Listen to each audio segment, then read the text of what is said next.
نمازی کے سامنے سے گزرنا گناہ ہے تو پھر لوگ مکہ اور مدینہ میں یعنی مسجد نبوی اور خانہ کعبہ میں نمازیوں کے سامنے سے کیوں گزرتے ہیں؟ گزرنا تو منع ہے۔ رسول اللہ صلی اللہ علیہ وسلم کا ارشاد ہے کہ اگر نمازی کے سامنے سے گزرنے والے کو معلوم ہو جائے کہ اس پر کتنا گناہ ہے تو وہ 40 تک کھڑا رہے۔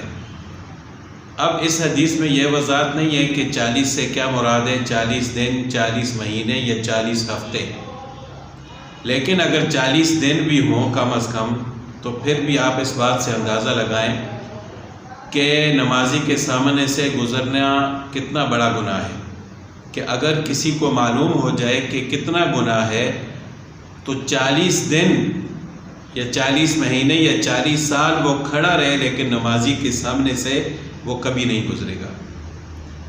تو نمازی کے سامنے سے گزرنا کبیرہ گناہ ہے۔ انسان کو جلدی نہیں کرنی چاہیے، تھوڑا احتیاط کرنی چاہیے اور صبر کرنا چاہیے، یا نمازی کے سامنے کوئی چیز رکھنی چاہیے پھر اس کے سامنے سے گزر سکتا ہے۔ جہاں تک رہی بات مکہ اور مدینہ کی، مسجد نبوی اور مسجد الحرام کی، تو وہاں بھی یہی حکم ہے۔ ان کے لیے کوئی الگ حکم نہیں ہے کہ وہ نمازی کے سامنے سے جب چاہیں، یا لوگ جب حج عمرہ کرنے کے لیے جائیں تو وہاں جب چاہیں نمازی کے سامنے سے گزر جائیں۔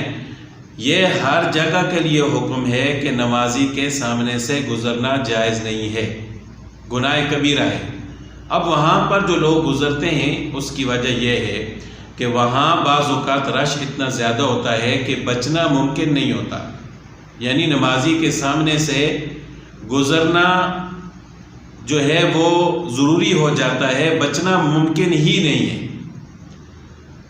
تو اس وجہ سے علماء نے اس کی رخصت دی ہے کہ وہاں اتنا زیادہ رش ہوتا ہے اور بچنا ممکن نہیں ہے، تو وہاں انسان کے بس میں نہیں ہے کہ وہ نمازی کے سامنے سے گزرنے سے اپنے آپ کو بچائے۔ تو اس مجبوری کے تحت اس جگہ پر انسان آگے سے گزر جائے، لیکن جب بہت زیادہ رش ہو۔ یہ عام حکم نہیں ہے کہ جب بھی چاہے، اگر رش نہ بھی ہو تو جب چاہے گزر جائے، وہاں بھی احتیاط کرنی چاہیے۔ لیکن بہت زیادہ جب رش ہو جائے حج اور عمرہ کے موقع پر تو پھر مجبوراً اجازت ہے کہ آپ سامنے سے گزر جائیں، لیکن وہاں بھی اگر بچنا ممکن ہو تو بچنا ہی چاہیے، وہاں کے لیے کوئی الگ حکم نہیں ہے۔